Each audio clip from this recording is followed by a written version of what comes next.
yang paling penting ya sebagai netizen ya kita sangka baik. Sangka baik itu paling penting. Ya mungkin mereka bukan niatnya pamer tapi syukur nikmat ya tahadduts bi ni'mat. Eh, Tentu semua ada batasannya ya. Kalau tiap sebentar beli ini upload, makan di restoran yang mewah upload, tentu eh, ini banyak mudaratnya juga untuk dakwah sendiri. Orang pikir oh ternyata orang-orang dakwah ini pantas dia begini, dia kan duitnya banyak gitu. Jadi susah juga untuk menjadi suri tauladan ya. Mestinya kalau ustadz dan ustazah ataupun keluarganya ustadz mestinya kan menunjukkan kesederhanaan kepada umat. Gak apa-apa kaya ya, tapi hidup sederhana itu adalah yang disunnahkan oleh Rasulullah SAW. Karena sahabat-sahabat yang kaya raya juga banyak, tapi yang hidup bermewah-mewahan gak ada. Ya, mereka semua bermewah hanya dalam urusan agama saja. Ya, jadi kalau aku sih melihat selama ini di sosial media para public figure, istri-istrinya ustadz ya, yang suka pamer kemewahan ya masih dalam batas-batas yang wajar lah gitu ya. Iya kalau sombong itu dia pamer dengan niat untuk membangga-banggakan diri tentu haram ya, orang sombong diharamkan mencium bau surga. Ya apalagi flexing dengan niat seperti banyak influencer yang dia pamer mobil mewah tapi dengan niat untuk mempromosikan bisnis dia.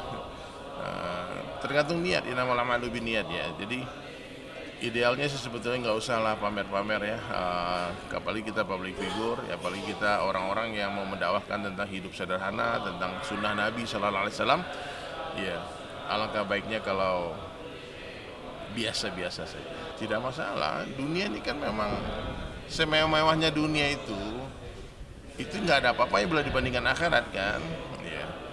Jadi dan mewah itu pun standarnya siapa? Kalau orang yang hartanya 1 triliun ya, oh duitnya 1 triliun ya, dia beli pesawat private jet bukan mewah, karena bagi dia itu harga private jet itu murah gitu, karena duitnya banyak. Yang nggak punya duit terus dia maksain flexing, kadang-kadang dia foto depan mobil orang, pamer, ya kadang-kadang itu mobil dia itu berlebihan. Gitu. Jadi jangan jadikan diri kita sebagai standar kebaikan itu sendiri ya. Umpama nih netizen nih mampunya kalian cuma beli mobil Innova, tiba-tiba ada ustadz pamer mobil Alphard, kalian bilang wah sombong ini. Padahal mobil Alphard bagi ustadz itu mungkin nggak ada apa-apa, yang mungkin dia punya bisnis, hartanya banyak, biasa aja gitu.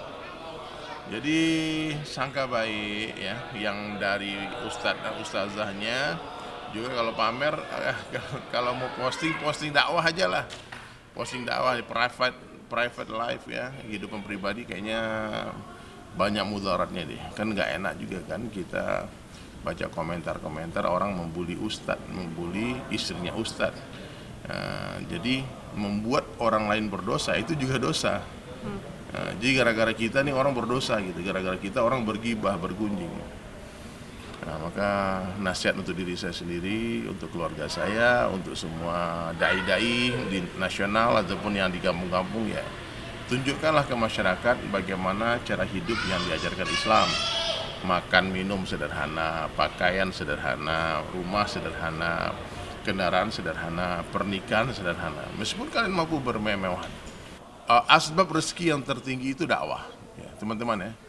Asbab datangnya rezeki yang paling tinggi derajat itu dakwah.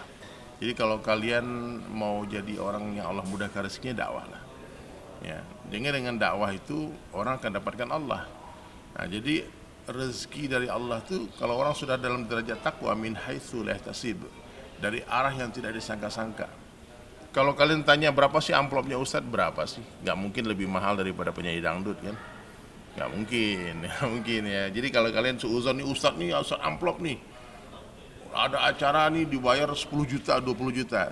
Ingat di acara yang sama itu ada penyanyi dangdut yang dibayar 300 juta, 200 juta. Jadi nggak ada ceritanya ustadz tuh kaya gara-gara amplop pemberian jamaah, tidak ada. Berapa sih tarif ustadz paling mahal di Indonesia? Berapa? Nggak ada. Dan ustadz juga nggak ada yang masang tarif. Rata-rata yang masang tarif itu manajemen acara yang perantara itu. Saya belum ketemu ustadz yang benar-benar dia yang minta duit. Tapi kalau ada orang memberi, tentu tidak boleh menolak rezeki juga kan, karena sebaik-baik rezeki itu rezeki yang dapat tanpa berharap. Jadi meminta nggak boleh, menolak juga nggak boleh. Sebenarnya nggak menolak boleh, tapi menerima boleh. Misalnya kalau dia mau terima halal. Dulu awalnya awal dulu saya mulai diundang-undang orang, saya nggak mau terima tuh, nggak mau terima amplop. Tahu-tahu ditegur sama satu orang guru, dia bilang boleh menerima asal bukan kamu yang meminta, ya asal kita tidak masalah tarif. Ya. Jadi kalau ada kalian ngundang penceramah, ngundang ustadz, tiba-tiba ustadznya, tim manajemennya ngasih tahu kamu harus bayar sekian puluh juta baru ustadz bisa datang, berarti kamu salah orang. Berarti kamu sedang mengundang seorang artis bukan ustadz. Paham? Karena dakwah itu syaratnya 3. Membesarkan Allah, nih ingat ya, syarat dakwah yang betul ya, membesarkan Allah, mendatangi umat. Yang ketiga, tidak boleh meminta upah. Dalam surah Yasin dikatakan, ikutilah orang-orang yang tidak meminta upah, karena hanya mereka lah orang yang Allah beri hidayah. Nah, jadi kalau orang undang saya nih untuk dakwah, tidak akan ada akad apapun, saya akan datang. Bahkan guru saya mengatakan, kamu bawa makananmu sendiri. Kita bawa kompor kadang-kadang ke masjid-masjid untuk berdakwah. Kita beri makan orang yang berdakwah, orang yang kita dakwahi. Tapi kalau ada orang undang saya tuh nyanyi, sadari kita mengundang ada acara nih, sadari ngamen dong, nyanyi dong berapa lagu, 3 lagu. Itu profesi. Profesi mesti profesional, mesti ada akad di depannya. Deal 50% deposit, kemudian sebelum naik panggung dilunasi. Dan dakwah bukanlah sebuah profesi, tapi apapun profesi kita wajib berdakwah. Nah, jadi saya kebetulan saya seorang artis, seorang seniman yang berdakwah. Jadi saya pilih-pilih itu. Pilih-pilih itu. Kalau orang mengundang untuk konser, ada akadnya. Benar. Saya yang memberikan angka.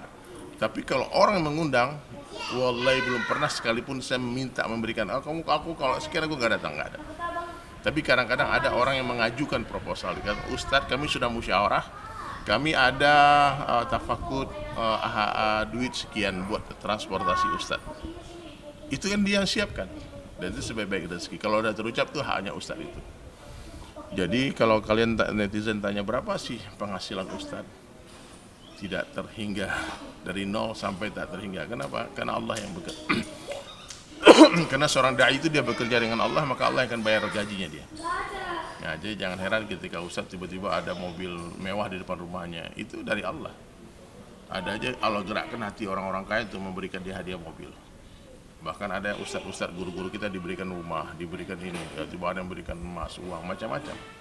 Bahkan Sayyidina Umar bin Khattab dulu, Amirul Mukminin, dia pernah berkhutbah, kalau kita berniaga, berdagang 500 tahun siang dan malam, tidak akan terkumpul harta sebanyak ini. Maknanya dakwah itu adalah asbab datangnya rezeki yang paling tinggi. Di zaman Sayyidina Umar tuh orang-orang non-muslim waktu itu ya, dia dengan senang hati menyerahkan hartanya kepada Umar. Ya, dengan senang hati menyerahkan kerajaannya bahkan kepada Sayyidina Umar. Nah, jadi kalau teman-teman mau dapat rezeki dengan cara yang mudah dan berkah, berdakwahlah, bekerjalah dengan Allah, nanti Allah yang bayar gaji kalian. Paham? Suka? Ya kadang-kadang istriku post ya, bukan aku ingatin jangan pamer yang.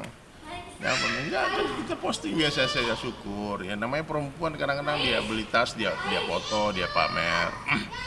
Ya kadang-kadang dikasih orang hadiah, dia foto, dia pamer. Tapi kalau istriku nggak pernah sih ya, istriku nggak pernah. Anakku mungkin ya, anakku suka dia posting gitu.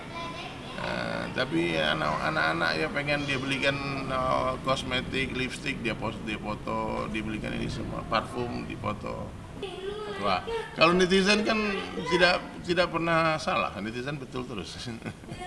Jadi ingat netizen ya, apapun type posting kalian, komentar kalian itu akan dihisab oleh Allah. Semua akan dipertanggungjawabkan. Meskipun kalian membuli orang pakai fake account, Allah tahu yang nulis siapa. Ya, hati-hati. Semua tulisan kita akan menjadi jejak kebaikan atau jejak keburukan.